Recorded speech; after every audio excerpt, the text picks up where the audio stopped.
안녕히 주무셨습니까? 자, 오늘 10월 23일이네요. 기도합니다. 성령 하나님, 10월 23일 키어크가드의 기도 넘버 7, 일곱 번째 기도를 묵상합니다. 함께 해주세요. 예수님의 이름으로 기도합니다. 아멘. 10월 23일이면 저 같은 경우는 지금 한국에 가서 10월 25일 날 하는 집회를 위해서 열심히 하고 있겠습니다. 기도 많이 해주세요. 우리 10월 25일 날 집회가 잘 돼야 될 텐데. 자살 방지 콘서트인데, 북 콘서트. 키르케가드의 기도입니다. 생명을 주시는 성령의 축복. 오 성령이시여 생명을 주시는 주여 우리의 이 모임에도 복을 내려 주소서. 말하는 자와 듣는 자 모두에게 은혜를 주소서. 당신의 도우심으로 이 말씀이 마음에 새롭게 흘러나 다시 마음으로 들어가게 하소서. 아멘. 음, 좋죠. 오 성령이여 생명을 주시는 주여. 제가 이 기도문을 가지고 생명을 주시는 영이라는 시를 만들어 봤습니다. 하나님의 숨결이여 몰아치듯 들어오소서.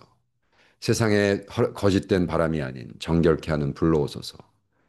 뒤틀림 없는 진리로 임하소서. 순식간에 사라지는 시대의 영이 아닌 속박하고 유혹하고 가둔 영이 아닌 밝게 빛나는 살아 있는 불꽃으로 오사 어둠을 빛으로 변화시키소서.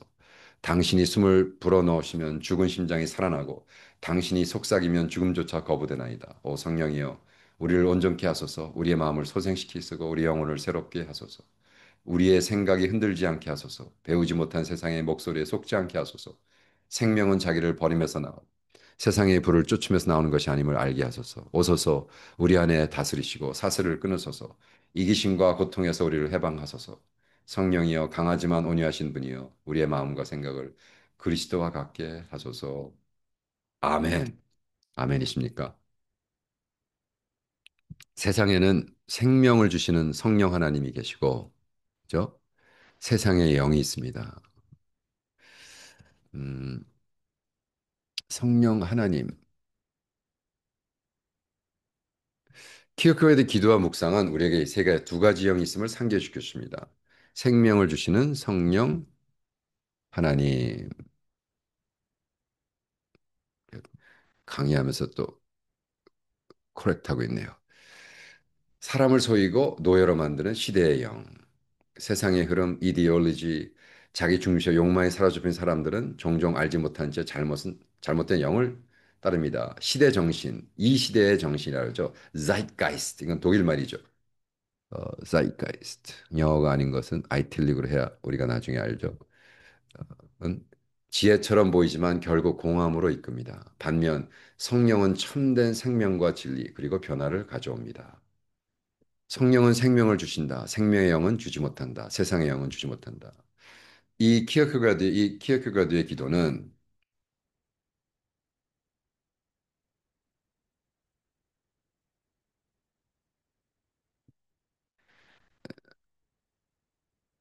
사도행전 2장의 오순절 사건을 떠오르게 합니다. 제자들이 모였을 때 성령이 임하사 그들을 담대히 말하고 하나가 되었으며 사람들은 그 말을 들었습니다. 키어케가드는 이렇게 기도합니다. 오 성령이여 생명을 주시는 주여 우리의 모임에도 복을 주소서. 말하는 자와 듣는 자에게 은혜를 주소서. 당신의 도우심으로 마음에서 흘러나온 것이 마음으로 들어가게 하소서. From heart to heart. 그러니까 영어로는 이제 heart에서 나와서 우리의 heart 들어간다. 입에서 나와서 귀로 들어가지 않고 나의 heart에서 나와서. 여러분 설교할 때 내 heart가 탁 전달되면 그렇처럼 기쁜 건 없죠. 그죠?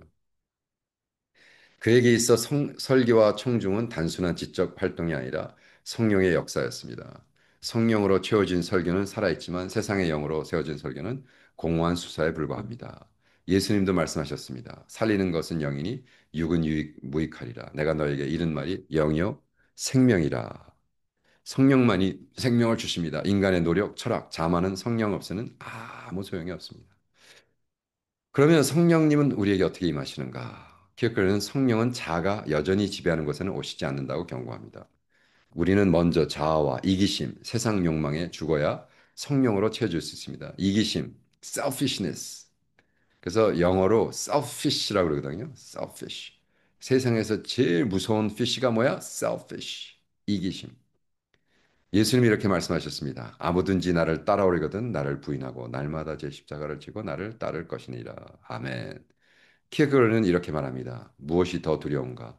육체의 죽음인가? 영적인 죽음인가?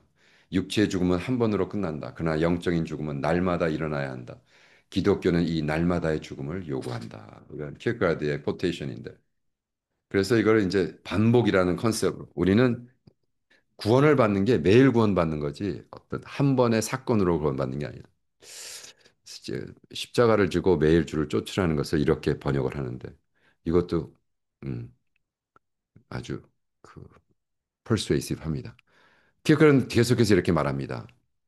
무엇이 더 두려운가? 그 제가 벌써 읽어드렸죠. 음, 마찬가지로 성령과 마찬가지로 세상의 영도 똑같이 해요. 그렇죠? 음, 강체가 비치 못하게 하나니 하미니가 아닙니다. 아, 나니 세상의 영은 사람들을 자아에 잡히게 합니다. 자기 보존, 자기 이익, 자기 영광. 그러므로 로마서 12장 2절에 너희는 이 세상을 본받지 말고 오직 마음을 새롭게 함으로 변화를 받아 하나님의 선하시고 기뻐하시고 온전한 뜻이 무엇인지 분별하도록 하라. 아멘. 우리가 어떻게 세상을 이깁니까? 그죠? 무릇 하나님께로 난 자마다 세상을 이기느니라. 세상을 이긴 이김은 이것이니 우리의 믿음이니라. 세상의 영은 사람들을 이기심으로 지배합니다. 그러나 자아에 죽은 사람은 세상에 지혜받지 않습니다.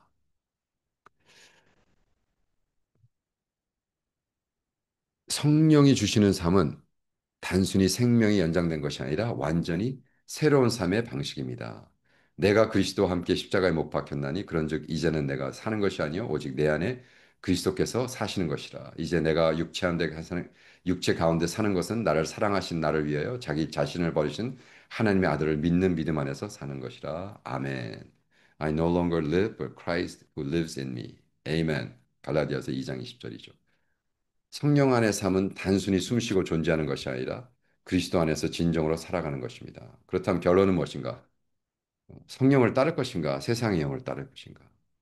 키르케는 기도는 우리에게 질문을 던집니다. 나는 세상의 영에 영향을 받고 있는가? 아니면 성령이 이끌리는가? 나는 안락함, 성공, 지위를 추구하는가? 아니면 참된 생명을 원하는가? 나는 자아를 정말로 죽이고 성령에서 다시 들어 내어드렸는가? 자, 성찰 질문을 던지겠습니다. 첫 번째, 나는 성령을 따르고 있는가? 아니면 세상의 영을 따르고 있는가? 이건 뭐 여러분이 질문해야죠. 두 번째, 나는 성령이 주시는 새로운 생명을 경험했는가? 나는 이기심에 죽었는가? 여전히 세상 욕망에 끌리고 있는가? 나는 세상을 얻으려 하는가? 아니면 믿음으로 세상을 이기려 사는가? 와우. 천천히 읽으시고요. 하나씩 한번 대답해보는 하루가 되면 좋겠습니다. 키르케가드의 기도를 다시 한번 읽어드립니다. 이것을 생명을 주시는 성령의 축복 기도. 쉐렌 키어크를 기도로 하지 마시고 여러분 기도로 읽으면서 하시기 바랍니다. 성령 하나님이시여 생명을 주시는 이여 우리의 이 모임에도 복을 내려 주옵소서. 말하는 자와 설교하는 자와 듣는 자 모두에게 은혜를 주시고 당신의 도우심으로 이 말씀이 마음에서 흘러나와 다시 마음으로 들어가게 하소서. 설교자의 마음에서 흘러나와 나의 마음에 들어오게 하소서. 이 모든 것 예수님의 이름으로 기도합니다. 네. 와, 이렇게 되는 하루가 되기를 축복합니다, 여러분. 아멘이시죠? 내일 뵙겠습니다.